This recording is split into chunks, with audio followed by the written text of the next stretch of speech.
we're going to have to see if psychology is an issue here. If it is a factor, will Dustbin ban out the Windrunner? Will they get it for themselves? They do have the first pick, and to me, that is the burning question in my mind as they go ahead, ban on the Lycan. Enchantress, the reply. So far, it's going to be that standard opening that we've seen a lot of teams do, just getting rid of the junglers. Yeah, it seems to be the go. It's last game it was Ice banning them both out. This time, Dustbin helped them out, banning out that Chen. And yeah, it's interesting. No one seems to want to go for him, but everyone wants to make sure they are banned out. And when they do get left in the pool, teams do seem a bit sort of iffy using those two heroes. So both being banned out, as well as the Darkseer and Lycan. Unfortunately, I think we've only had one Lycan game, which was MSI. Again, they lost against World Elite. I can't remember any other Lycan games, but I think that's been the only one. Yeah, we haven't seen much of Lycan, and I think the game we saw him, he started... That was the game where 4 camps got warded off, and the Lycan spent half the game running around from lane to lane. Prophet gets removed, and it's a little bit funny to see this because of how badly the game looked to be going for Bruce Lee, but just having that Prophet in the game, even if it's feeding, I mean, the lane's always being pushed, the constant threat of the gank. And during that mid-game when Bruce Lee wasn't dying, he was getting a lot of towers for his team, despite never really contributing too much in team fights aside from that ultimate. Windrunner is available. Will Ice ban it, or will they give it away to Dustbin? Will Dustbin take the Windrunner being offered to them, or do they feel that was just an unlucky game, that they have a solution in place? Anti-Mage makes it through as well, and hey. Oh, it's going to be an Invoker. It will be a Ninja Boogie Invoker. He is the Invoker player for Dustbin, and I have seen him crush on this hero. I am excited. And Invoker is a hero that can handle Windrunner in the lane, especially if it's in an off-lane position. Invoker getting the safe farm. We don't know where he'll be lane, but especially with that Exhort build, Invoker can outright click the Windrunner, send her back with the Cold Snap, and really dominate. Yeah, no, I agree. It's a possible matchup that they want to do, and it's something that I feel that Dustbin, I mean, that's one of those things. They've just lost a game, so they need to go with something that they have a lot of confidence in, and Ninja Boogie Invoker is one of those things. It won them some big matches yesterday, and that's going to be... I mean, it won them that match against World Elite, the replay that we casted. He was absolutely massive. He was the one to go out for, and as captain, he's going to take it upon himself to make sure they have a decent game here. But there we go. Queen of Pain Windrunner. The two lady friends are going to be both picked up once again. It's going to be Ice this time. They didn't actually go for both of those last game. They just got the Windrunner with one more, but this game we are going to see Windrunner, Queen of Pain. Well, Anti-Mage is available in the pool if they want to go that direction.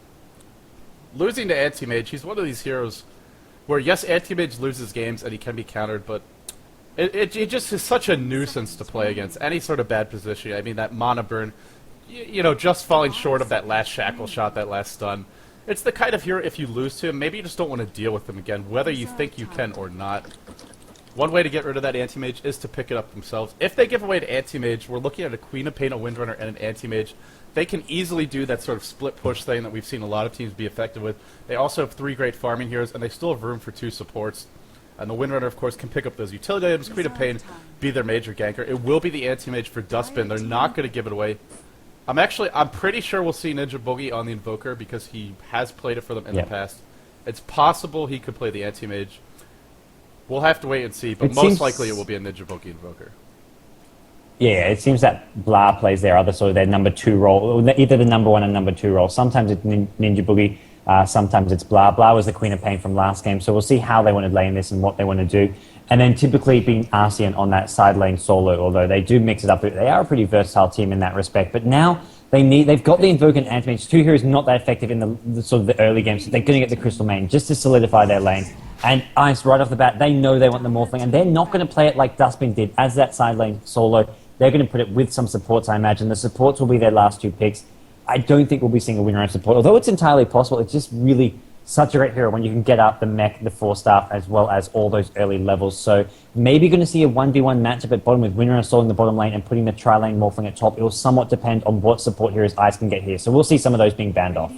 Yeah, speaking of those support heroes, Earthshaker available, and giving away that Earthshaker to Ice to go with... I mean, it's just the perfect mix if you give away that Earthshaker. The Fissure to initiate, the Shackle Shot as well. The mobility of the Windrunner, the Queen of Pain, the Morphling, and sort of that solid presence of the Earthshaker.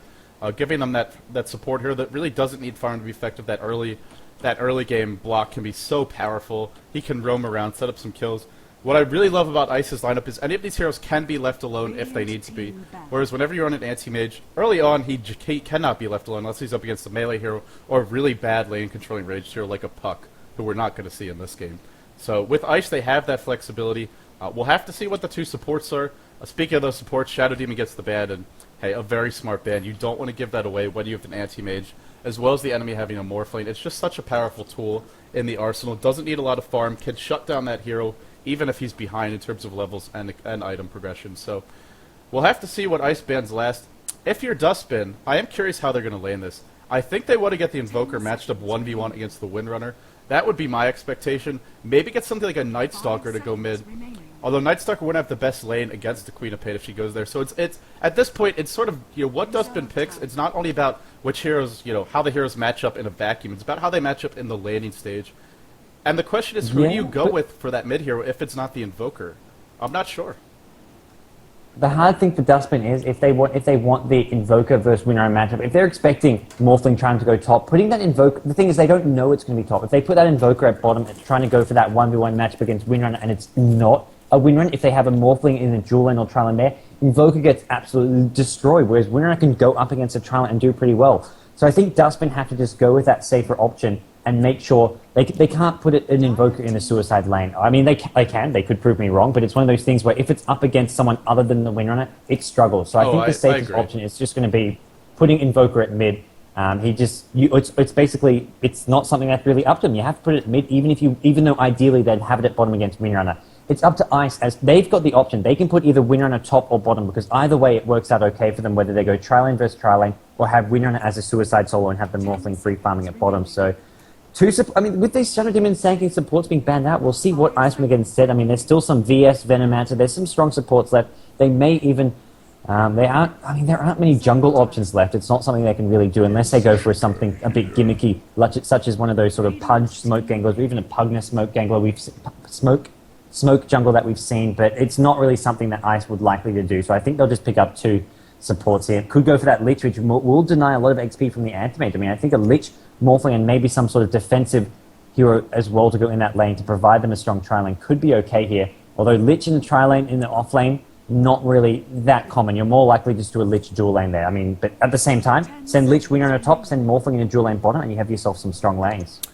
I'm actually expecting a Sand King here, and then I don't know what we'll see to follow it up. Sand King's being banned out, actually. Oh, has he? Not a possibility. Yeah, you're right. That's not a possibility. So Earthshaker was sort of that last team fight initiator style hero that was available. And they're not going to be able to pick up Sand King. They're not going to be able to pick up Tidehunter. Enigma got banned out as well. And if you look at Dustbin, that makes sense because they could throw that Enigma into the off lane. They still need an off lane. I'm not sure who you go with for that off-lane hero. If it's not, you're not going to put the Invoker there. You could do the offensive tri-lane, but it would be a double melee offensive tri-lane. And generally, Anti-Mage needs to be getting those pulls. It will be a Venge here. Yep. I think Ice doesn't know what they want to complete their lineup, so they take Venge, who's that safe, stable support. No matter what, will always be a decent hero. Buffing up these three semi-carries with the Rs, the minus armor, giving them that reliable initiation. They still don't have a big team fight stun like that Earthshaker, like the Disables of the Invoker. So I expect to see something along those lines if possible, but they could also go for another initiator style, maybe I don't know, they already have their three farmers, so it's maybe an really hard with what they've got. There's just nothing really left for that big initiator. I mean, with the big three, the Sand King, the ES, the Tide, they're all banned out. Dustbin have plenty of options for that side. I mean, Puck, Brood, Bounty Hunter, if they want to go for either of those Invis heroes, but Puck is a nice side lane solo, though he doesn't do that well against dual or tri lanes. They can generally get some XP, but yeah, I agree. I mean, they can get another support and have decent lanes, but their initiation, their big team fight is somewhat lacking. Be it something where they have to go for a Windrunner support and have something like a Beastmaster as their solo. I don't know. Well, you throw the Beastmaster out there, and that would be a great choice for Dustbin. They opt for the Puck. I think the Beastmaster or the Broodmother would have been a bit of a safer choice here. Is it going to be an off-lane Puck again? Because off-lane Pucks have just not done well at all. Maybe this Puck will go right into the jungle and maybe do some pulling. They could do some sort of double pull shenanigans, perhaps dual lane the Earthshaker or have him roaming around mid. But if you leave that bottom lane completely abandoned, that is just going to give free farm, and it frees up the supports who might otherwise be at that lane to roam. So I just don't like Puck as a hero right now. I think he's okay mid in some matchups, but aside from that, he just seems to struggle, especially against the heroes that these teams are favoring. Windrunner, Queen of Pain. even the Morphling, I would say, from level 1 can outlane a puck, and especially with that, few levels of support and a pull or two that he's likely to get. 10 seconds remaining.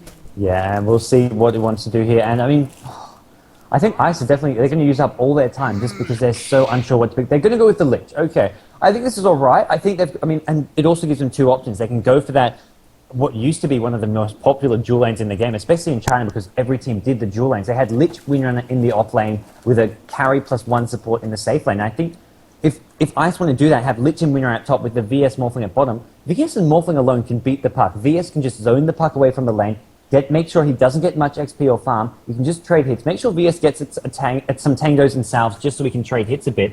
And they win bottom lane. Top lane, they have a dual lane versus tri lane maybe, and they can actually do well there as long as they don't get caught out by the CMES. If they don't give up kills with Lich Windrunner, they're essentially winning that lane by denying XP and denying farm from the Anti-Mage. And mid lane, Invoker versus Queen of Pain should be fairly even. So I'd be really happy if Ice do that dual lane at top with the Lich. Yeah, it will be nice to have the Lich up there, keep the lane pulled back. Of course, if you're Dustbin, you can really negate the power of that deny by doing some pulling, especially if they opt for the double pull, either to the big camp up here, just to the left of the standard pull camp, or if they even want to pull to that safe camp over here, which we've seen teams do in the past. So you're right, the Lich, that's probably the best location for him, simply because they don't need him anywhere else. You don't want him stealing any experience from the Queen of Pain. Sometimes we see the Lich sort of roam around, at least in European Dota. I've cast a couple of games where that has been the case early on, and then he settles into a lane, whether it's mid, whether it's the safe lane, whether it's the suicide lane. Whichever lane they expect to have the most trouble, that's usually where he begins, or the lane where they want to secure an advantage. He should be able to slow down Dustbin, and but at the same time, they're not overly level dependent. Only the Anti-Mage, the Invoker, and the Puck desperately need those levels in farm. Sure, it's great to get it onto the supports, but Earthshaker Crystal Maiden pretty effective as soon as the Crystal Maiden hits level 2. And from there, it's all sort of icing on the cake. So I don't think the Lich is a game-breaking hero like he could be if they had picked up, say, like a Sandkin and Leshrac as their two supports. I think in this case, it's just a nice additional hero to have and gives them a bit of extra team fight. I actually think the best thing the Lich will bring to this lineup is that Frost Armor. Against Anti-Mage, Frost Armor is such a strong ability to have, not just for the armor bonus, but of course for that attack speed slow, really preventing Anti-Mage from chasing down heroes. Yeah, no, I agree. As long as you can't get too many kills in Anti-Mage. It's one of those things, he's not going to get much farm if he's up against a Lich Knight. He may be looking to get a hero kill here or there to sort of boost up his farm, and we are going to see how they want to land this. It looks like, to start things off, Ice may have a few heroes heading top. We are going to have a quick pause as there is some reconnection issues going on here. And as expected, Ninja Boogie on the Invoker. He looks to be building either toward, it could be going towards top or may just be going towards that middle lane here, depending on what Dustbin want to do. It may be the best option for them just to send that Anti-Mage mid in a bit of a dual lane, although then it will leave ES maybe protecting the Invoker at top. I mean, ES Invoker at top could do pretty well, even against a Lich dual lane or a tri lane, and Anti-Mage at mid. You're pretty much assured that he should get some farm until their opponents react and send some more heroes towards the mid lane. Well, Dustbin went into the top jungle last game, but they were on the Radiant and they were going for a very early first blood. They were not able to secure it. This time, they're going for that defensive approach, and Ice are the ones on the aggressive here. I have to say, in a level 1 engagement, I really favor Ice. Anti-Mage is not effective until he gets a point in Mana Burn and Blink. Sure, he can do some damage, but not a whole lot. Shadow Strike, Magic Missile, Waveform, these are all very strong spells at level 1. Still, you do have that Fissure to work with, and that can help at least keep heroes alive. You see Earthshaker pump faking here. We are going to see an engagement right away. Lei eats a Magic Missile. Look how good of a Fissure that was, keeping everyone alive, but Lei will go down. First blood for Ice, and this is looking very bad here for Dustbin. The Puck may be bullied down next. He does not orb out. That's 2 kills for Ice off the bat, and it's a double kill for the Morphling of all heroes. That was the one that could not give a double kill away too. Oh man, fantastic start for Ice. 2 kills for Morphling. That's an instant. I mean, get the Ring of Health up nice and fast, get building towards that Linken Sphere, or you can go for that Bottle, which seems to be the favorite. Yeah, Bottle often seems to be the preferred option, especially for the Chinese players who absolutely despise Linkens as an item, although most of these Southeast Asian teams do prefer to go for the Linken Sphere. Morphling heading bottom is being played by Wen, so not going to be either Bruce Lee or Nick X. This is going to be a very hard lane for that Puck. Yeah. Especially with Morphling. It's only a solo Morphling, though. It's only a solo Morphling for now. So I think he's going to be... I mean, he should be able to get some... he should be able to get pretty much all the XP. And Morphling's just level 1, so it's only... It's not really Morphling has a big XP lead, it's just that gold lead. He basically has a Bottle at level 1 And I think Puck should do okay here. I mean, it's a lane where he can actually get levels. He won't be able to out-farm the Morphling, but it's still a good lane for him. I'm actually surprised Ice do not have Vengeful Spirit or Lich at bottom lane with the Morphling. Oh, look at them camping out this haste rune. Both teams do have vision of it, so nobody should die if they play correctly. But as I say that, Lei in a little bit of trouble will be forced to retreat back towards his pole. And Bruce Lee, he is going to be on that top lane. And Windrunner versus Anti-Mage, very strong at harassing. Probably one of the best heroes to have in this position. And of course, the survivability. We all know about that. Look how much damage Lei is taking. That base armor of level 1 on Crystal Maiden. Just so weak. As far as the bot lane, the reason I was saying I really think it's going to go Wenz's way is because he got that early kill. And if he wants to go for the fast bottle, which actually it looks like he doesn't, he can spam waveform and really harass down the Puck. And then that offlane, Puck could have to play very defensively. Also, this Puck has no wards here. There's only a ward over mid, so if a gank ever materializes, Puck is going to be unable to see it coming unless he's got great map sense. And at this laning stage, it is a little bit harder to keep your eye on the minimap because you're more focused on last hitting than you are later on in the game. Hence, ganks tend to be more powerful. It is actually a tri-lane up top, and I'm not sure how you feel about this. But a tri-lane with triple ranged heroes, It's not bad. It's pretty strong harassment. Oh, it's really strong. Ideally, this is just going to completely shut down the Anti-Mage's early game. Anti-Mage is a hero who can, of course, catch up. If once Dustbin start doing okay in the other lanes, Invoker can maybe group up with Puck. They can force some team fights around mid or bottom lane, or they can just keep forcing him at top lane with Anti-Mage going towards mid or bottom to farm. But he can always catch up. But this early game is going to be absolutely terrible for him, although they have got this creep pool to deny some farm and XP. The Radiant Ward, did that not block it, or did they plan it late? I didn't actually notice. That'll be pretty important. If they block this pool, they'll be okay, but it looks like they may have planted it a bit late. It has been down for it has been there for a bit of time already. Yeah, I think you're right. I think this is right outside this. Oh, Fissure on the wrong side. If it had hit the other way, B-Boy, he could have tangoed out, but still might have been enough to bring him down. Look how aggressively Wenz is bullying Archon in the bottom lane. And I think this might be a hand of Midas Rush. He's had the opportunity to pick up a Ring of Health if he wants it, as well as a bottle. If he wants the quick boots, he could. And a hand of Midas this fast on Morphling could give him that edge he needs, especially with the way that you talked about the Anti-Mage being shut down early on. Ninja Boogie has his hands full this game. Oh yeah, he really does, and I think this is this is probably one of the few situations where I don't mind Morphling going for the fast hand of Midas. This is when he gets that early first blood. He got 2 kills in fact, so this Midas is going to be in amazingly fast time. He should have it around 4 or 5 minutes in. It's a Ring of Health though. Yeah, that's the safer option. Just go for that Lincoln. Yeah, it's definitely a good option, and you know, the Midas was there if he wanted it, but hey, this gives him that. You know, he gives him that constant regen, and Morphling is a hero who can sit in the bottom lane. Out of any hero that goes for Lincolns, I think Morphling is the best candidate because he needs the regen. He benefits from it. I like the bottle better. I think it's a more cost-effective solution, and it allows you to go straight for bigger items. But hey, he's going to have that early regen. Going to be able to stay in this lane, and Arjun, look at it, already out of tangos as we see some action up top. Gigolo in a bunch of trouble. It looks all the Fissure block. So good on the Vengeful Spirit. Getting blocked up, and Anti-Mage will collect the kill along with Lei. Anti-Mage also got the assist on the other kill, I believe. Bruce Lee being driven back. That Mana Burn doing so much. Fissure to clean it up. And this tri-lane looking to be in a lot of trouble.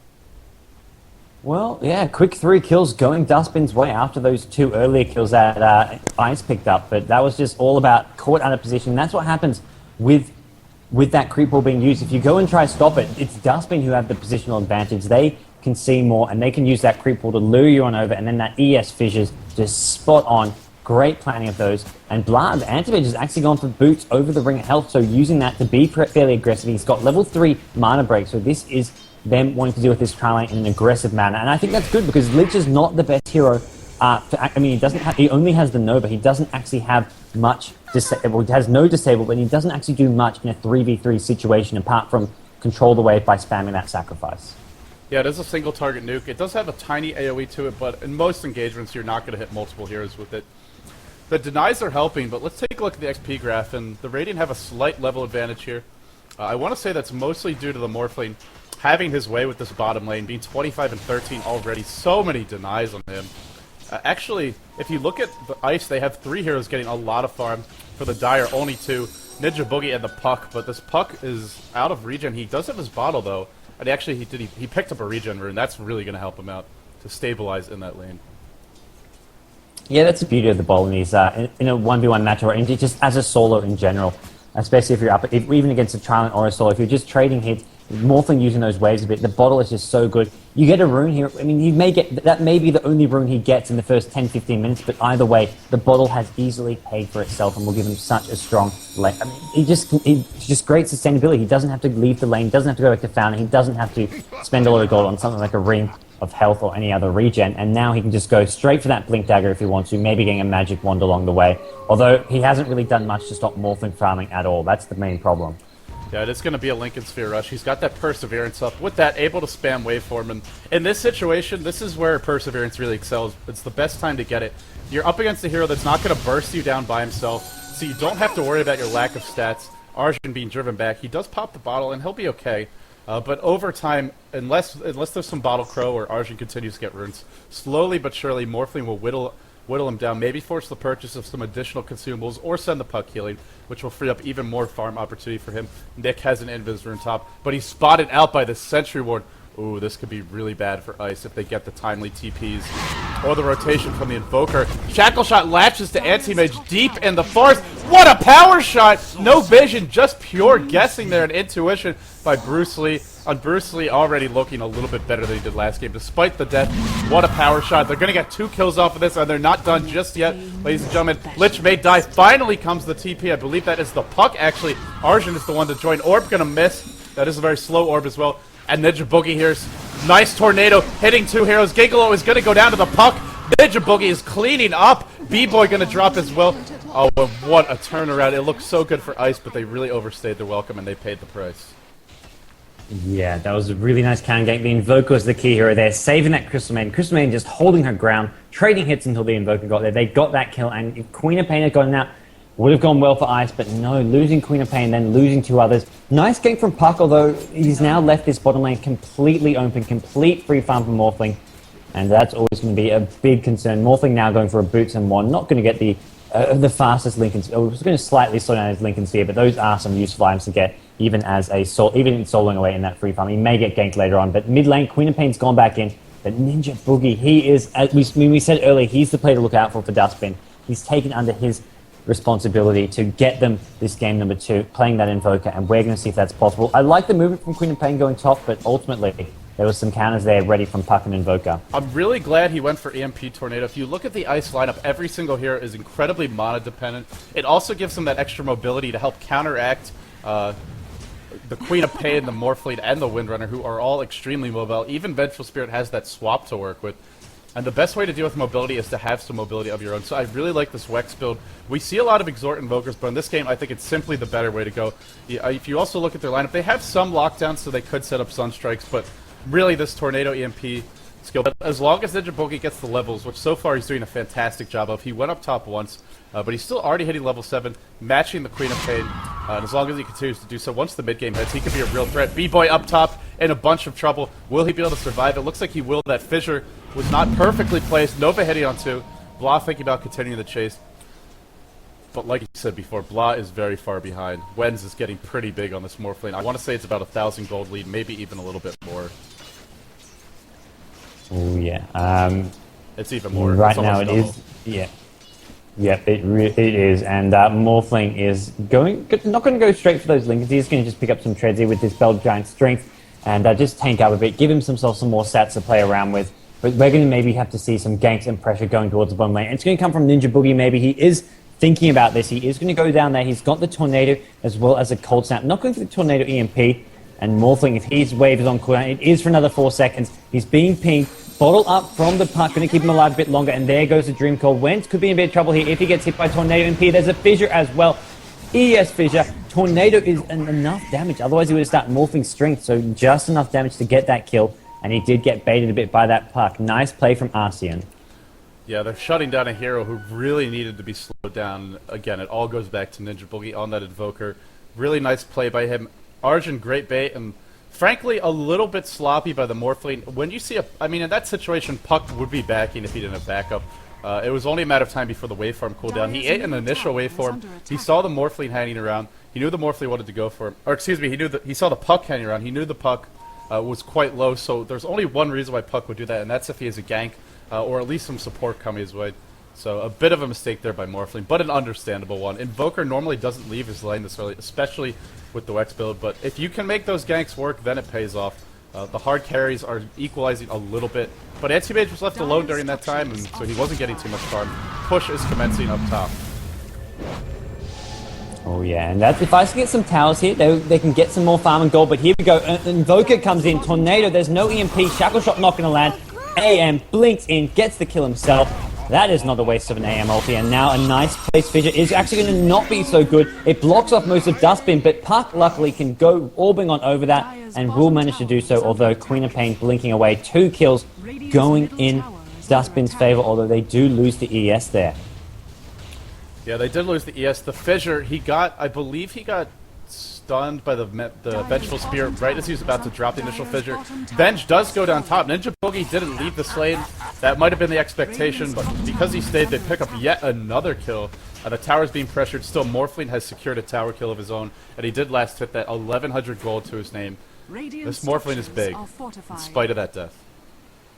Oh yeah, he's not been shut down at all. I mean, 1 death in the first 15 minutes or so. When you give him a tower kill as well as more or less free farming. Seeing on 70 CS, you can't get that much faster. You can get that maybe around 10 minutes at the earliest, but he is farming fantastically well. Top lane, Windrun and Puck trade kills. Anti-Mage actually sneaks that last hit despite the Lich and Windrun running in, and Lich going to go down as well. Anti-Mage gets a kill and the last hit. He gets shackled, but there is no follow-up damage. In fact, it's Anti-Mage blinking on in. He's got that perseverance. He's run out of mana. There's no more blinks coming from him, and this is just all aggression from Anti-Mage. He hasn't got a single point in spell shield, just maxing out blink and mana break as fast as possible, although he is going for a Battle Fury build here, which we will see out fairly soon. Maybe even like to see some treads on him since he is going for such an aggressive build. There we go, he's got those treads. Yeah, good pickup, I agree. He needs that little bit of extra HP. If you look at Ice, so many burst damage dealers, the Queen of Pain, the Windrunner, the Lich, the Vengeful Spirit, the Morphling, every single hero has about a 300 damage nuke, at least once they hit level 7, and even before then, the nukes still hit pretty hard.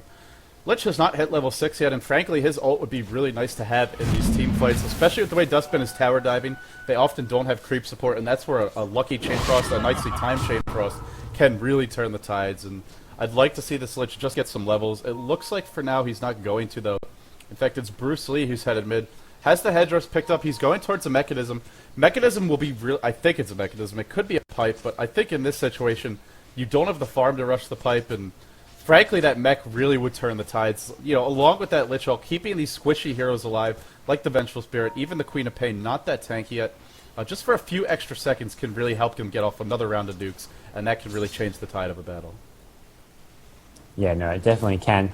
I mean, right now, I've got to say, though, I mean, Dustbin are playing this one much better, especially around this Anti-Mage. They may be behind a lane gold, but that's just coming down to a couple towers going Ice's way. If it wasn't for that additional tower they've had, it would be the other way around, but still very much in the balance, and you can never count out a team with Windrunner. Bruce Lee is the one on the Windrunner, though, so it is a different play where hopefully he can land the shackle shots as well as we saw Wen's doing last game, as we will see him continue to farm in the mid lane. The big problem here for me is Lich is not one of that heroes that scales that well. He's basically, his moment to shine is in the laning stage. He is meant to just dominate the lane in the first sort of 5-10 minutes by controlling it to have it exactly positioned where you like. Mid lane though, he is going to find a shackle shot there by the winner, although no follow-up from the Lich.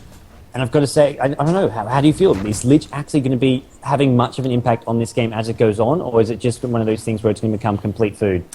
Well, I think because you're up against Anti-Mage, Lich is always going to be helpful, if for no other reason than that Frost Armor. On the bottom lane, though, Tornado, as well as the Frostbite onto Nyx. He barely looks to get away. I think he had a Haste rune, and the Tornado removed it. Yes, Tornado does remove runes like Haste as well as double damage. I could be wrong about that, but it looks like he had one. Meanwhile, up top, Morphite is getting chased, and this is a hero who cannot afford to die. He's so close to that ultimate orb. He's actually just going to go toe-to-toe with the Earthshaker. But the Anti-Mage illusion, the replicate that he had, was enough to save him. But back bottom, Puck picks up a kill on that Lich, who is still being denied level 6. A level 6 he really wants to get. But yeah, to go back to what you're saying, I think Lich would be a nice contributor if he's able to get up a couple points in Frost Armor in a timely fashion. But if they're late points in Frost Armor, it's not going to make a big difference. Right now, they look to be late points. Yeah, and that, oh, man, Frost, I mean, I'll help a bit against the Anti-Mage, slow him down, but he's just such a mobile hero with that blink that's not going to have a massive impact, apart from maybe slowing his attack speed a bit. But that replicate, I have to say, that saved Morphling's life. It made Anti-Mage unable to blink after.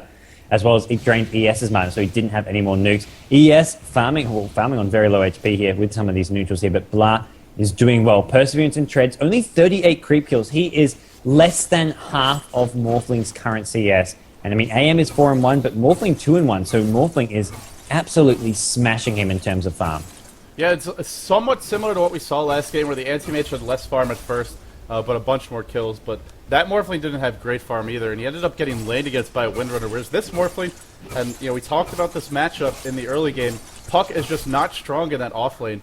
Puck has done a decent job. He is 4-1-4, but what he didn't do, what he's not able to do as a hero, no matter how damn good you are at Puck, is to slow down the farm of a hero like Morphling. There's just, the damage isn't there on the attack, the animation isn't good enough to actually outlast hit, and the nuke is too easy to dodge. So as a result, Morphling going to have that Lincoln Sphere in the next couple of minutes. If he doesn't die, Anti-Mage blinks in, no replicate onto the Anti-Mage. Probably should look to make one now. Or actually, does he already sorry, he already has a replicate up, and Wen's not able to get the replicate in range. Anti-Mage ult is used. Morphling still morphing to strength, even with barely any mana, and in fact, it's Blah who's forced to run. Queen of Pain looking for an opportunity to get in here, but Ninja Boogie zoning him off. That Anti-Mage will escape with his life. On the bottom lane, Vengeful Spirit initiated on by Arjun. Gonna get another kill on this Puck. Kind of proving me wrong. This Puck has been very effective. And it looks like Lay. Will he die to the replicate up top? God, this game is all over the place. He will just live.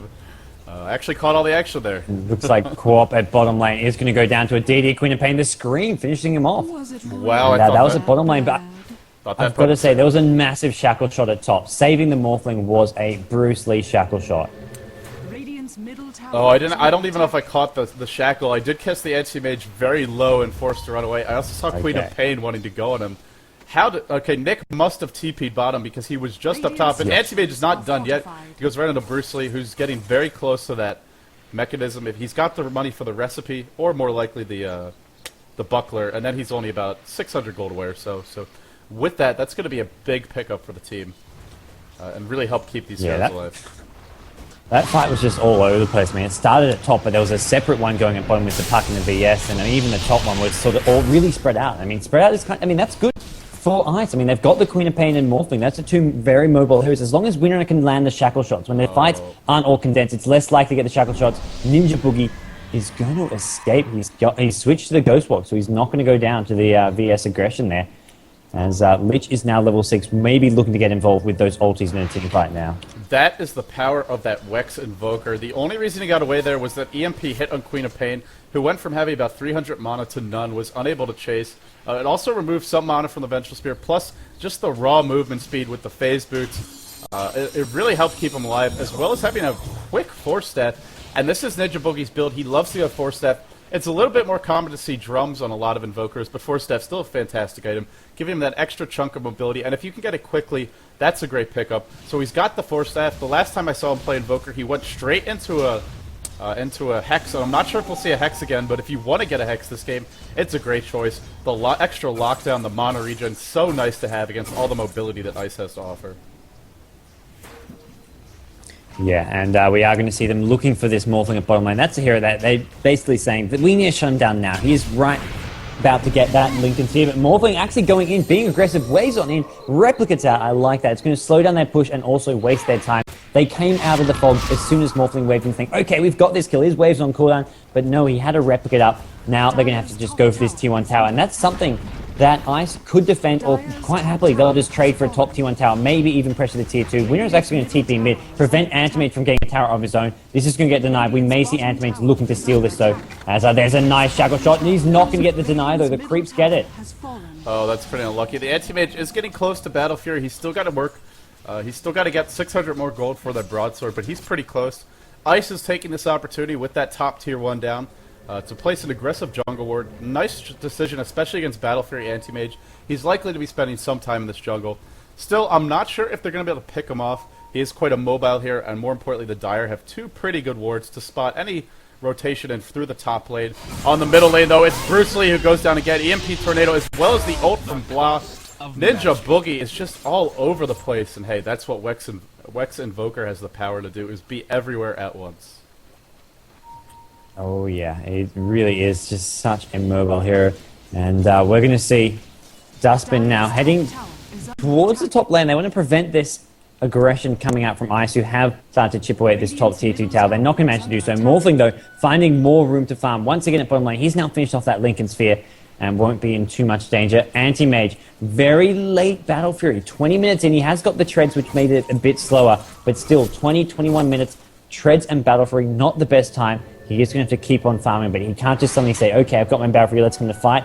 It's more the opposite. Okay, I've got my Battle Fury, let's farm even faster. Blink from neutral camp to neutral camp when you're not actually farming in lanes and when the lanes are pushed out. And you can also aggressively pressure those lanes with a Battle Fury, although you do have to do so in a safe manner so that you don't get caught out by something like a Shackle Shot as well as a VS Stun. I'm really not sure how they're going to kill this Anti-Mage. You mentioned the Shackle Shot. The VS Stun, pretty hard to get in range for that unless you come out of a smoke, maybe around a corner. Generally speaking, Anti-Mage will be able to blink away to dodge that. Even if you swap Anti-Mage in, he can blink out, so it really comes down to that Shackle Shot. They can chase him, so if he's caught a long way from a tower, they have the Queen of Pain, the Windrunner, the Morphling, pretty good chasing here, so they might be able to catch him that way. But Battle Fury Anti-Mage in a game like this, I think it's a pretty decent choice, even this late. That being said, you can't really farm against this Morphling, and we see Anti-Mage is forced to blink back. Even with that spell shield being level 2, it's just not enough. His stats are so low. Taking a bunch of damage from the Adaptive Strike. And so with Morphling able to safely farm in the lane against the Anti-Mage, that means the Anti-Mage can't be there. I'm not sure who can even lane against this Morphling right now. To be honest, I don't think anyone can. Perhaps Ninja Boogie. The Lincolns is going to make it tough, and everyone grouped up bottom. No smoke used by Ice, though. But they're looking to bait the Morphling out a bit here. Potentially catch some heroes being greedy and going for killing him. Yeah, we're going to be looking for them backing him up well. And that's one of those things where maybe Dustbin say, okay, Morphling could be alone at this bottom lane, may not have any backup, he could just be aggressively farming, but there is a VS swap to help keep him alive, as well as Lich ulti and Queen of Pain. But Morphling decides to go mid, just go for the safe lane to farm in, and we will see Dustbin looking around, not able to do too much now. We may see them looking to use their dire advantage, go for Roshan soon, although there is a Radiant Ward spotting them out, but it's something they could easily just smoke and take Roshan once the lanes are pushed out. As Anti-Mage continuing to farm away at bottom lane. I've got to say, we're at a point where both Morphling and Anti-Mage, sure, they've got their first big item, but they're just not farmed enough to come to any sort of a team fight now. So I imagine both teams will be wanting to avoid any sort of big confrontation. That's true. Another item pickup for Dustbin is this Blink Dagger on Puck, and against Ice's lineup, that Blink Silence has so much potential to get those pickoffs. You couple that with the EMP Tornado, either one can start off the fight, and then the other one can follow up. Of course, the Dream Coil as well. It's a lot of AoE, a lot of lockdown, and then you throw in the Fissure, the Nova, the Frostbite. This Anti-Mage can easily... He's got all... We talk a lot about how Anti-Mage needs heroes that can help him chase enemies down, hold them in place while he does the damage, and this combination, especially with the Wex Invoker, just has so much potential to give him those kills. Look how aggressive Morphling is placed. He is going to replicate out, and a lot of time being wasted here by Dustbin trying to gank him, and this is an area where Morphling really excels, being an escape artist, being a total pest around the map.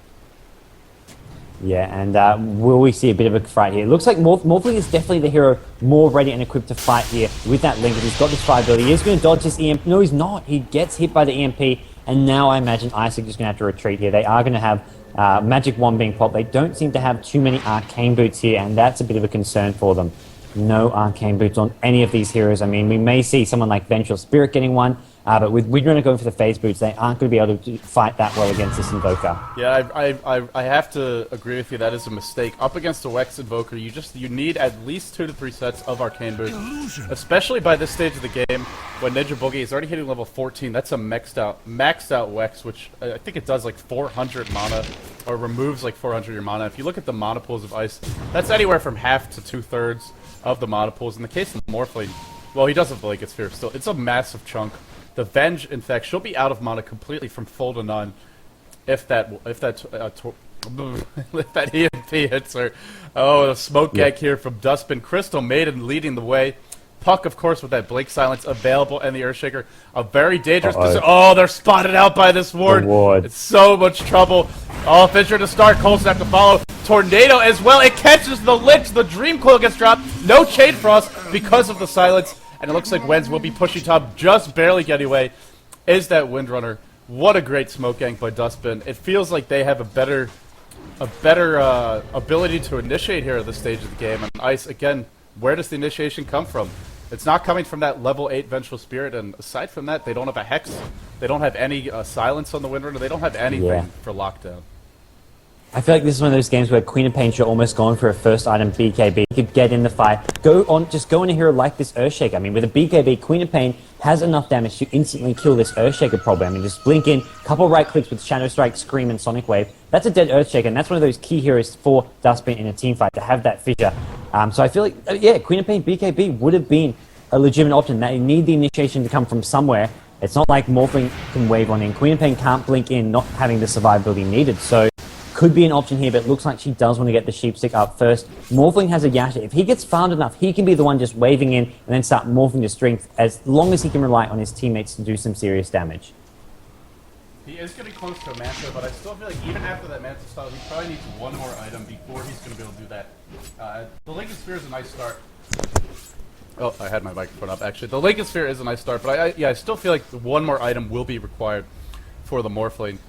Maybe an Ethereal Blade, maybe a Butterfly, because you're going up against such a highly leveled Invoker. And speaking of that Invoker, Ninja Boogie with a BKB. I love this choice. We saw him do the same thing in their first game of the series. Their first game against WE, when Ninja Boogie just went to town on the enemy team. And I think he might actually be beating that performance so far, as he died at least once in that 60-minute game, and he is currently 409. But yeah, with the BKB, you can't kill this Invoker now. They have all their burst damage is still magical. Morphling is starting to get up the physical damage, especially the Venge helping him, but no points in the R yet for the Venge. And Invoker just so mobile. They're guaranteed to get off the Tornado, the EMP, the Cold Snap, and then probably the Deafening Blast, and maybe one other spell as well. Whatever he wants to go for, he's got a lot of options. Look at all these wards, gods, for the Dire side. Yeah, great ward coverage. Oh, they really do. They can see most things going on across the map. Something which I just noticed, which I'm not in entirely agreement. Lich is actually building towards a pipe. I don't agree with this because he's not going to farm a pipe. Pipe costs like 3.5k gold or something. Lich, you cannot farm a pipe. There's no urn up, so VS has not gone for the urn. That's basically the first go-to item as a support hero. If you're going to get an urn up. I mean, mech, those kind of items are too hard to farm unless you're getting heaps of towers early on. He's going for a pipe for some reason. I mean, sure, the VS can get the urn, but you're better off just going for even a 4-staff. 4-staff costs about 2/3 of the price of a pipe, and you can't, I mean, sure, you can get little pieces for the pipe, but it's going to take him way too long. I don't agree with this at all. Yeah, and a pipe, sure, it gives you that magical resistance, but you can still easily be brought down, not only by nukes, because even with that additional resistance, your HP pool is so low that it doesn't matter.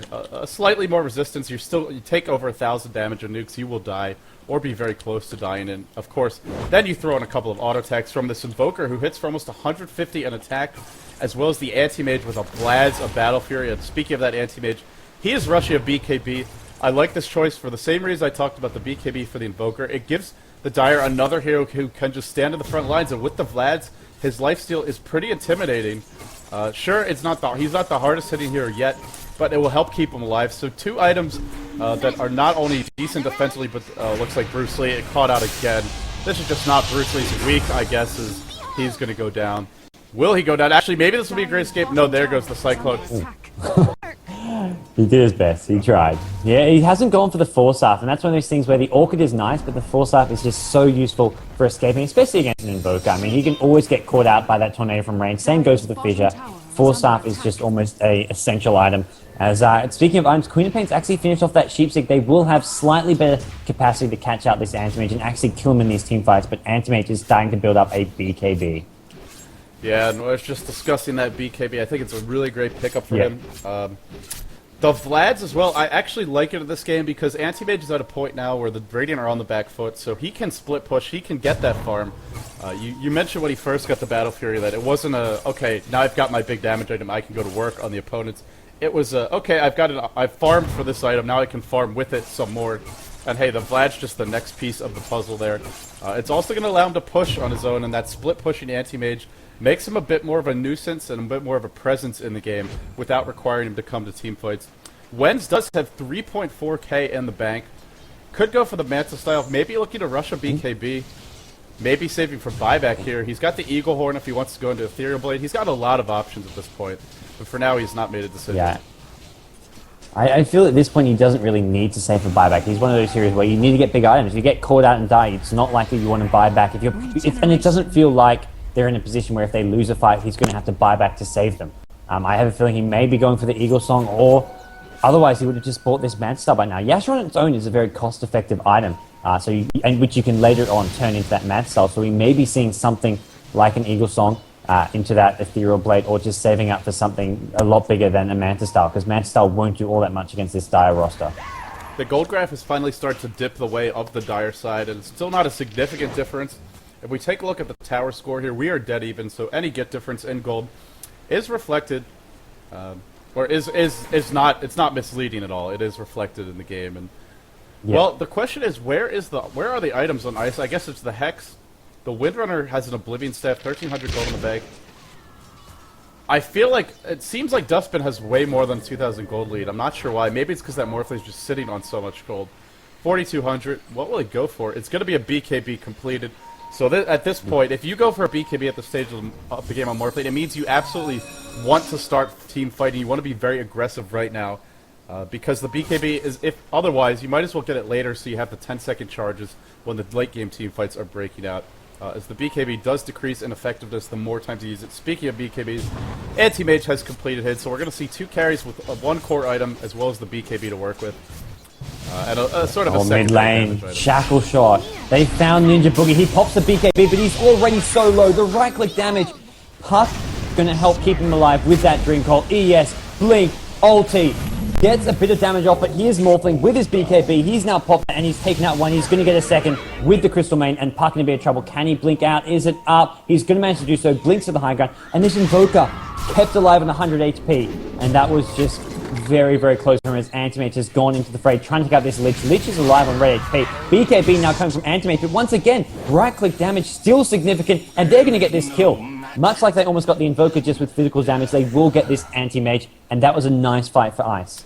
Anti-Mage, I don't know if he didn't have a TP or if he just thought he could walk there in time. He was late to that fight. By the time he showed up, they were already down 2 key heroes. It was a great Echo Slam by the Earthshaker. I guess Puck did drop the Dream Coil. I didn't really see it. I guess maybe he did drop a good one, but in any case, wherever he dropped it, it wasn't enough. And with that big win, I feel like Ice is, maybe it's not a comeback just yet. They have been on the back foot for most of this game. But they still have a lot of opportunity to turn around. They haven't lost any outer towers. The Aegis is up again on Roshan, so whoever wants to go for the second Roshan has the opportunity to do so. We'll have to see. And suddenly the ward advantage, it's heavily in Ice's favor. They did it looks like the Dire were trying to do some dewarding. That was denied, and Ice are the ones who control the map a bit. I have to say, I mean, I agree it's somewhat of a comeback, but I don't think they were ever that far behind. I mean, the goal kind of reflects that. Sure, Dustbin were ahead by a good over 10 kills, but it was one of those things. Ice always had the hero composition where they could fight. I mean, Queen of Pain, Windrunner, great mid-game team fight heroes. They've also got a VS swap, and they've got their decent items up. I mean, Windrunner with a mech up as well as the Oblivion stuff isn't going to do much at this point. Queen of Pain with a Sheepstick, they've got the items they need to fight. It's just always come down to choosing bad fights where Invoker has gone on top of them with the Tornado EMP to start things off. That fight, they went on the Invoker. A great shackle shot from Bruce Lee. They almost actually killed the Invoker before the fight began. While he was saved, he didn't actually have any impact on the team fight. And it was just things going Ice's way from the start. So it seems to be the positioning and the initiations is sort of determining who comes out on top, which has mostly been Dustbin. But at that fight there, Ice finally getting one to go their way. Oh, Tornado isn't going to hit. It does. Venge gets caught out. Expect this Venge to go down. Dream Coil only on the Lich from the looks of it. Silence as well as the Hex. Quad Bolt only hitting the Crystal Maiden. And Puck is going to look to run away here. Lei survives, so after a bunch of ults are dropped, it's 1-for-1. A Vengeful Spirit for a Puck, maybe a slight edge to the Radiant. Also, Morphling is not here in the fight, whereas Anti-Mage felt the need to come down, but they are in position to go for this Roshan. With Alacrity popped onto the Anti-Mage, it will drop very quickly. He really wants to go. I guess the team does not agree. Maybe they want him to solo it. They're instead, this is kind of dangerous here. I'm not sure if Ice know, but they do suspect. And if Anti-Mage gets caught alone and he goes down, that would be a big loss. Power Shot is going to clue him in. Gets bashed by Roshan right at that moment, but they're not going to go in for the kill. Morphling up top, BKB, Waveborman on Ninja Boogie. After kill, oh, is he going to get a double kill here? The BKB is up on Ninja Boogie, and in fact, it is Wenz who is likely to die. Ultimate is dropped, down goes the Morphling. A greedy kill there, he wanted the Earthshaker, and you do not want to be feeding Anti-Mage, especially when you're the Morphling. Oh yeah, that was a useful kill for the Anti-Mage. At the same time, Morphling put on a lot of pressure. He forced TP's back, prevented him from taking Roshan, and Ice targeting at this bottom tier 2 tower out of it. So while it was greedy play, his team are sort of making up for his mistake by getting a tower and also preventing them from going in at Roshan, and we will see a bit of an engagement here. Anti-Mage is nowhere to be seen. Queen of Pain, Winrunner, they could almost turn this one around. CM is so squishy, and the EMP not going to land. So they're going to look for a shackle shot, just going to use it to back off, though, as Winrunner and Lich now on the back foot. Lich looks like he will get caught out. Anti-Mage finally arriving.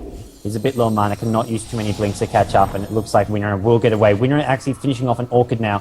We'll be able to use that to sort of lock down this Anti-Mage, although Anti-Mage will have to wait for that BKB to be popped. Yeah, she actually had it in the earlier engagement about a minute or two ago, and it definitely helped to at least keep the team alive. So a lot of movement for both teams. Dustbin seems to be getting the slighter better edge of it, but this will be a big advantage for them. Alacrity onto Blah, Ninja Boogie take advantage of all the spells, as well as that Forge Spirit, even a single Forge Spirit, maybe just for scouting. Shackle Shot on a Forge Spirit into the Crystal Maiden. It looks like she's gonna live. Wow, I cannot believe she lived there. Crystal Maiden survives, and this Roshan still not being contested. Morphling is not in position. That's why they're not fighting it. He's going to get there too late. Aegis going on to the Anti-Mage. 2,400 gold in the bank. Vegeta likely to be the next pickup, and he's getting pretty close to that. Only about 3,000 gold away, which is a decent chunk, but for an Anti-Mage in this situation, it's only going to take him a couple of minutes to farm.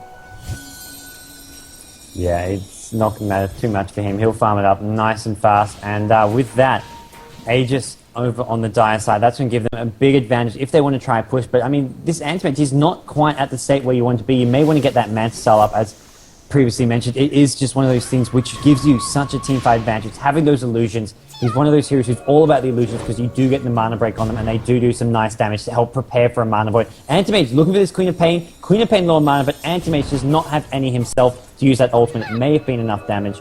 Although Queen of Pain will escape, as we will see Queen of Pain trying to finish off the BKB, which it's the right item choice, I'm going to say here, just so you can have that initiation that they need.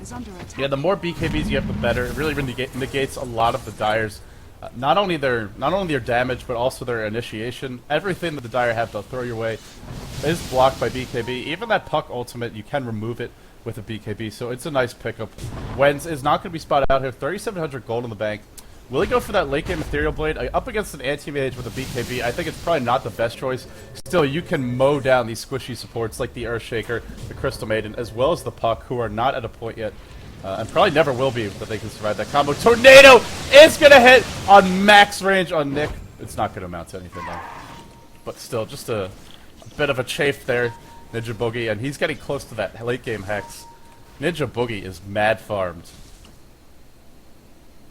Yeah, he really is. And that's the thing. It's not just the Anti-Mage. It's also the Invoker, who will have that Sheep Stick in about 900 gold. He just needs enough gold for the Void Stone as well. And when it's a two big heroes, Invoker can do some serious DPS and just provide the lockdown to help deal. I mean, even if Queen of Pain with the BKB, Invoker can just right-click away and just go toe-to-toe. Even with the Morphling, who's currently sitting on 3.8k gold, we'll have to see what he wants to get here. I mean, now he's finished off the BKB. I have a feeling at this point in the game, he may want to start saving for buybacks. 40 minutes in, up against an Aegis on Dustbin, as well as the Dustbin having the potential to, if they get a pick-off or two, they will just push forward, take down Tier 2 towers, and follow it up with the racks. No Tier 2 towers yet for Dustbin. They show how little importance they're putting on pushing down towers, as Anti-Mage's trying to start building towards that butterfly. And Dustbin, they're starting to pull away, but they're not pulling away by a massive lead. In fact, the gold is actually dead even right now. Yeah, that Invoker Anti-Mage is a very potent 1-2 punch, but what Ice maybe lack in, the sheer power of individual heroes, they make up for in having some depth on their team. The Queen of Pain, the Windrunner, the Morphling, all can contribute, and the support on that Vengeful Spirit, very decent damage boost for the entire team. She's finally got a single point in Vengeance Sorrow. Would love to see this Vengeful Spirit get some more farm, but at this stage of the game, it is very hard to find it on support. Blah is going to be doing that pushing you were talking about on the bottom lane, while Morphling pushing in the top. 5,000 gold. This is that point where you got to buy something, because you don't need this much to buy back. Nick in some trouble. He actually throws out the Hex on Ninja Boogie, but the illusion's still cold snapping. Will Ninja Boogie chase him down? I feel he could have. He thinks about it with the tornado, but not going to. Blah gets a free tower. It's so hard to gank an Anti-Mage to begin with, and especially when you have that Aegis. It seems like a futile effort. Morphling is going to replicate out. They find the Crystal Maiden. I believe this ward right here in the middle of the map did spot her rotation towards the top lane. And a nice pick-off for them. And Morphling's getting more and more fun, and we're going to see another epic late game Morphling versus Anti-Mage game, and this is all up to Dustbin. This is game number 2. If they don't win this, they are out of the tournament. Their hopes and dreams to get to Seattle at the end of August are completely shattered. Whereas Ice, they want to keep theirs alive by winning. Well, not so much keep theirs alive. They want to solidify theirs by winning game 2 and not forcing a game 3. As we will see, Anti-Mage Invis finds the Queen of Pain. Blink is on cooldown. There's just going to be an instant sheep. And Puck going to fold up as well. Can they get the Queen of Pain? Queen of Pain has not popped the BKB. Probably wanted to do so. Gets picked off by the Anti-Mage. Big mistake there. And now Dustbin may have an opening. They may be able to get at least some tier 2 towers here. Even if they don't start pressuring right tier 3 towers, getting another tier 2 tower, apart from just that bottom one down, will help them out a great deal. Oh, this is a ballsy move by Wens. He's a little bit short of buyback right now. Scythe of Ice is up on Ninja Boogie. He went for that Ethereal Blade, so it's all in for Wens. If he dies here, they will probably lose Rax. Bruce Lee gets caught out, not able to... Oh, nice defensive swap. The Fisher actually holding the Vengeful Spirit in place, but Ninja Boogie is being driven back by Wens, and they're getting the Invoker out of the fight. It's very important. Earthshaker is melted down in Anti-Mage caught out position. He will die once so they have any more stuns. It doesn't look like a Vengeful Spirit completely out of mana. I believe Anti-Mage should live. Still the... Oh, bad blink by Blah. This might be all she wrote for Blah. He does have buyback if he needs it, but obviously you don't want to use it. No, he will be able to blink away. Oh, very lucky that Bruce Lee was not enraged. The Vengeful Spirit did not have the mana there. But now he's got the butterfly. Oh, so close. So close. Oh, wow, he does. That's going to help him out a lot, as Morphling is going to get the Crystal Maiden. And, this shotgun morph, I like it. I feel like it's going to be good. I mean, sure, you've got a BKB and Invoker, and it's not going to help against Anti-Mage, who does have the spell shot, and it's just naturally pretty tanky. But it's just so good at instant killing. ES, Crystal Maiden, even the Puck. Sure, Puck can phase shift a lot of that damage and then maybe look to blink out, but if his phase is on cooldown, or if you just do it quick enough, instant Ethereal followed by an Adaptive Strike, that could be a dead Puck. So I feel like this is a smart pickup for the Morphling at this point in the game. He's tanky enough and he can morph enough stats that he should be okay. I'd like to see a Skadi. I think Skadi for value is just such a strong item on Morphling because if you can convert all those stats. ES, Blink ulti does absolutely nothing. The EMP goes in, it is going to hit the Morphling, but still not a big loss there, although a big loss is going to be this winner, and Bruce Lee goes down, and now Morphling just going to look to get the hell out of Dodge. Yeah, he's got another 3,000 gold in the bank, so Wen's definitely... Oh, what? There we go. Oh, Manta he had more on the curve. He did have 6k before, which is more the cost of an Ethereal Blade.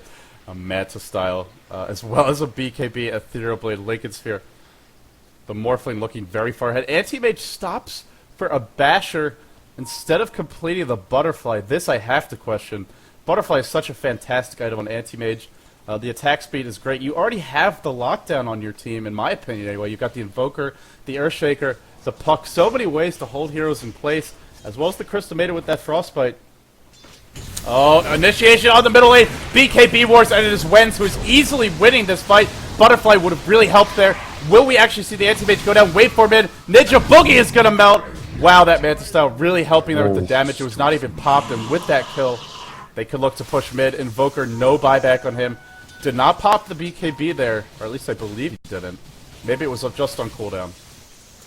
That shotgun just insta-KOs that Invoker. And I mean, look at all... He's going on pure agi. I mean, he still has 1,700 HP because of the Strength Treads, the Manta, as well as the Lincoln Sphere. He's not at all squishy, and he's just got a massive amount of agility. And now with... I mean, Anti-Mage's BKB is on cooldown for 30 seconds. That's going to make it a bit harder to defend, although he's not going to really be the target for this shotgun morph. But morph is just going to insta-kill the ES or CM if he can get close enough. And it looks like that may be what he's going for. His own BKB is on cooldown, so he might want to wait out for that. But still, great opportunity for Ice to make something happen with Invoker dead for another 20 plus seconds, or at least maybe even try force a buyback out of him.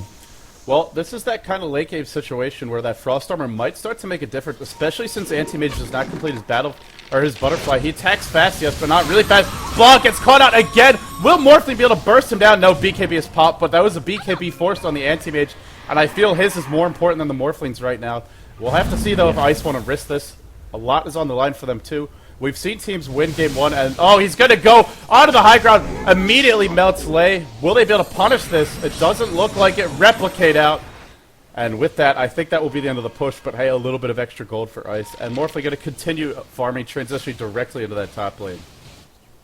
Yeah, I mean, it's not going to help them out a huge amount. It is just a CM. They're actually both teams just keeping an eye on Roshan. It looks like neither team know exactly when it is coming up. They haven't written down the time, but they will be definitely looking to stay near. I mean, Ice, I'm definitely worried about it, and same goes for Dustbin. I'm spamming those Sunstrike. That's the second one in a short amount of time being thrown at Roshan just to make sure Ice are not in there. And Morphling going to do his best to keep these lanes pushed out so that should Roshan respawn, Ice will be in a good position to at least contest it and possibly take it themselves. Have we got any other item progression? I'm taking a look right now, and it seems the Windrunner has not bought anything in a while, which I guess means she has a lot of gold. 1900 in the bank. Of course, she's already had the Orchid and the Force Staff and the Mecha, all the utility you could want. Maybe time to look either for some damage or a BKB of your own, as that will really limit the Anti-Mage's effectiveness. Ghost Scepters would be a fantastic choice here for Ice as well, as the Anti-Mage is the primary source of damage at this stage of the game, along with the Invoker's right clicks. Hex picked up on the Puck, as well as an Ogre Club. This could be a BKB. It could also be an Aghanim Scepter, which is pretty decent on Puck. I'm guessing it will probably be a BKB, though, because otherwise he's just too squishy versus that Shotgun Morph. Nice replicate scouting here done by Bruce Lee, and it's actually not going to reveal the smoke, though, so they don't know it's coming. And Nyx, Fissure to start, Hex to follow, Blink in, Chant Totem, nice stun stacking here. Nyx will go down, Echo Slam was used. I don't think they need it, but they wanted to be sure. Immediate buyback for Queen of Pain. Wants to get that cooldown started, knows Roshan is about to respawn as well. Yeah, that's all about Roshan. That buyback is just to make sure Dustbin cannot get an easy free Roshan.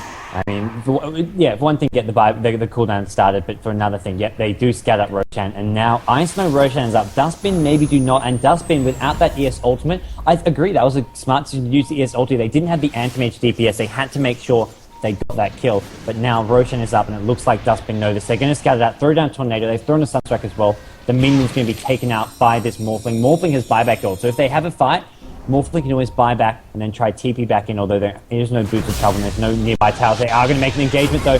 Bruce Lee in a bit of trouble. He does get swapped out. It's going to be B-Boy who goes down as a result. Morphling goes in with the BKB. Shackle shot. He's done it, Bruce Lee. The Chain Frost as well. Instant buyback from Anti-Mage, and Morphling gets a third. Holy shit. Shackle shot, it was a big topic of discussion in the last game, which was a bit more one-sided, especially towards the end, but it appears that it might have been Shackle shot, which is going to seize this game in Ice's favor. Oh man, Bruce Lee, what a Shackle, what a time for a big Shackle. The player who I have not been shy about picking on a little bit here and there, as he has really struggled, especially for a player who we've all come to expect so much from on Ice. Still, if there's ever a time to show up, it's in a fight like that, with the opportunity to advance through the lower bracket here on the line, the opportunity to not have to go to Game 3, and anything can happen in that Game 3. The game is not over, but hey, what a big Shackle. Aegis up on this Morphling, 5k gold, could easily buy Boots of Travel, and participate in the fight at least 3 times. Of course, having that replicate available, as well as the Boots of Travel, as well as the Aegis, a bunch of ways for him to get back into the fight if he does go down. A bunch of ways for him to survive as well with the BKB and the Lincoln Sphere. That being said, he is pretty close to max out, so I think it's a good time to go here for the high ground, and looks like they want to. Shackle narrowly missing on the anti-mage. And they're going in on Winner. Winner has no mana, and AM ulti will insta-KO her, it looks like, as Anti-Mage may go looking for this. There we go, that hit the VS as well. Whoa. And the Tornado, it finishes off the VS, 2 quick kills going Dustbin's way, and they're turning this around with a Queen of Pain kill as well. They're forcing Ice back, and this Morphling could be in trouble now. He's popped the BKB, he takes out the ES, but he still needs to run, and Anti-Mage is going to do his best to keep up, wave out, blink in from the Puck, and it looks like Morphling has actually replicated top and will escape. Okay, God, so I have to ask you, how do you feel about a Divine Rapier on Morphling in this situation? Oh, I don't think it's that good. I think Skardy's better. Just, you get the slow. I don't think, I mean, he's hitting a lot, especially with the BKB. In fact, I'd rather he sold his BKB and bought a new one just for the full 10-second duration. I just don't feel this is I don't think Morphling's one of those heroes which Divine Rapier is that strong on. There's some heroes I like Mirana. Once you get an Aegis on Mirana, I think it's a great item for DPS. But I just don't think Morphling's one of the heroes you need a Divine Rapier on. Oh, Bruce Lee gets hexed up. Anti-Mage Illusions are here. These defensive swaps by B-Boy are saving the day time after time. And in fact, it's even going to go down here. He's being driven back. Morphling in the middle of the fight. Blinking from Anti-Mage, who does have his BKB if he needs to pop it. Shackle narrowly missing. That could have been the death of Blah. He gets silenced as well. Really doesn't want to use that BKB. BKB is used on the part of Wenz as well as the Invoker. Oh, and Anti-Mage comes in. Big kill. They're going toe-to-toe. The bash! The bash! He's got an Aegis though, and AM is dead with no buyback. Oh no. Oh, what a time for a bash. Morphling was going to win that fight without the bash. He was doing more damage. Anti-Mage was about to go down. And he was BKB, like he couldn't see any stuns coming in. He had the BKB, he got bashed through it. Then BKB sort of slowly wore off, and not to mention the HP regen because of the lifesteal. I'm starting to get a little riled up here, man. The adrenaline's flowing through my through my body. I'm not even playing. Are we gonna see a game 3? I feel like we have to after the way this one has gone. Of course, Ice has played so well too, so both teams sort of started to deserve a win, but only one team can prevail. Dustbin going for the smoke gank here, while Morphling pushes mid. Does he have a replicate up at the moment? No, he does not. BKB is available. It's a Butterfly on the Morphling. With the Aegis gone, he is going to pick up that final item, and Butterfly going to be really helpful against the anti-mage. No MKB here on anyone on the Dire side. As well as that Basher in play. We saw how important the Bash was. Might have very well missed in the last fight if the Butterfly was there. And they're about to siege the high ground. Puck so low. Is he going to go down? He does go down. Buyback immediately on the Puck. Anti-Mage is dead. He's still dead. Is he going to come back in time? Radiant's top tower. Wait, what's it? Don't know. I think we may see one set of Raxes go here. I mean, it's not going to be game over. Swap in on Ninja Boogie. Immediate BKB, but look at this more. Hidden hard.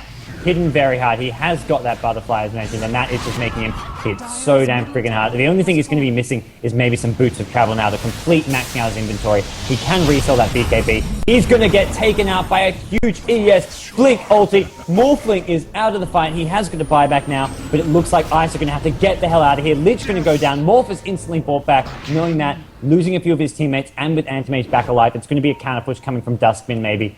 And it looks like we're back to a point. A bit of a stalemate now. No team can really push here, but with a couple buybacks on cooldown, most notably the Morphling, Ice especially are going to have to be playing very, very safe. Oh, they're going to have to play ever so safe, and we've seen them out of position a few times here. Well, both teams actually have gotten caught out. Their position has definitely not been perfect, which is why we're seeing so many pickoffs. I mean, even at the 52-minute mark, we're still having about a kill per minute. In fact, it is a little bit over that, so this has been a very active back-and-forth game. I will check items again, although this is getting to that point where it's not really about the items on the heroes, it's about positioning, initiation, and of course the ever so important buyback. Smoke up on Ice.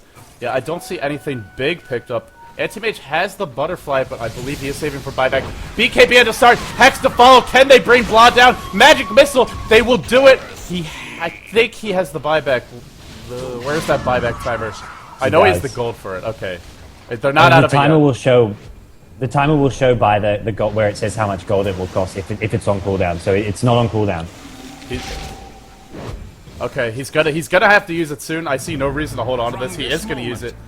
Roshan, still 5 minutes to go on that, so this is not gonna be a Roshan engagement yet, but you can already see the preparations being made. Dire have placed a few wards in that area. Try to check for any smoke ganks, keeping the dewarding up, trying to maintain vision here. I have to applaud Dustbin. Even at this stage of the game, they've still been disciplined with their warding. Ice is slipping a little bit, only a single lane ward being placed. As I say that, there are more wards headed to B-Boy. And not only is he bringing the big swaps to these fights, he saved the Windrunner so many times. I'm not sure if that's a plan or not, but it feels like Bruce Lee has been perfect bait at every situation. Oh, Wenz actually pops the Manta, not the BKB, and he's going to go down. No buyback on the Morphling. Uh-oh. It's on cooldown anyway, so yeah, cooldown gold, whatever you want to call it. He does not have it, and we're going to see Windrunner. The Windrunner needs to just spam away at that top lane, force some TPs back, put on as much pressure as possible, and Bruce Lee is on his way. He's just going to even use the 4-star, the Windrunner as well, get there as fast as possible, and try force someone to come back to defend. AM has no TPs. It's going to have to be someone else. I mean, they can easily stop the Windrunner solo pushing with just one hero, whether it's the Puck, the Invoker, but Windrunner just needs to put on as much pressure as possible, put this focus fire on this tower, as we will see. Power shot, and I imagine it's just going to be focus fire right away on this tower. They need to get this camp push going. They can't fight at mid without Morphling, and that's a big problem for them. And they're going to lose Queen of Pain, maybe. That is the exact opposite of what couldn't happen. They don't lose any here. There's no follow-up stunts, or is there? ES going to get it. Queen of Pain has no buyback. Queen of Pain goes down, and Winner has actually gone for the mid-racks. Winner will get a counter-rack. We lose both mid-racks for Ice, but meanwhile, Windrunner gets mid-racks and is going to swing back towards top lane as well. This could be a double racks. Dustbin going for the throne, though. Oh, the fact that Alacrity is up on this anti-mage.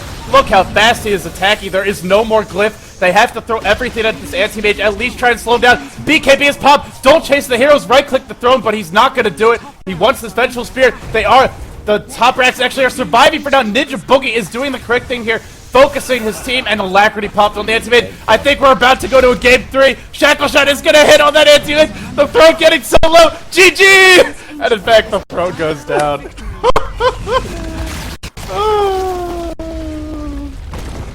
Oh god. I don't know if I can take another game like that. Wow.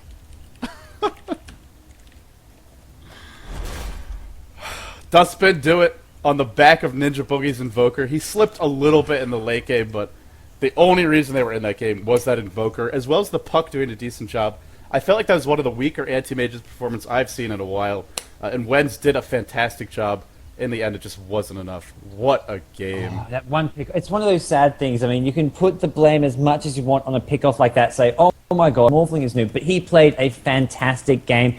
It's just it's the situation of a late game scenario. One pickoff can decide the games, and there was just a few too many for Ice in general. I mean, the Queen of Pain in that bottom lane when you had to buy back happened with Morphling a couple times, but that's where Dustbin were just so sharp with those pickoffs, and they played that game as well as they could, although there was not the strongest anti-mage play, I have to agree. I can't add anything to that. Perfectly said. Frankly, I'm still at that point after a game like that where you just don't know what to say. At 19 and 4 Morphling, they lose. A max inventory Morphling, they lose. He even had an Aegis at one point. Eerily reminiscent of that 25-0-6 anti-mage who couldn't carry. We'll have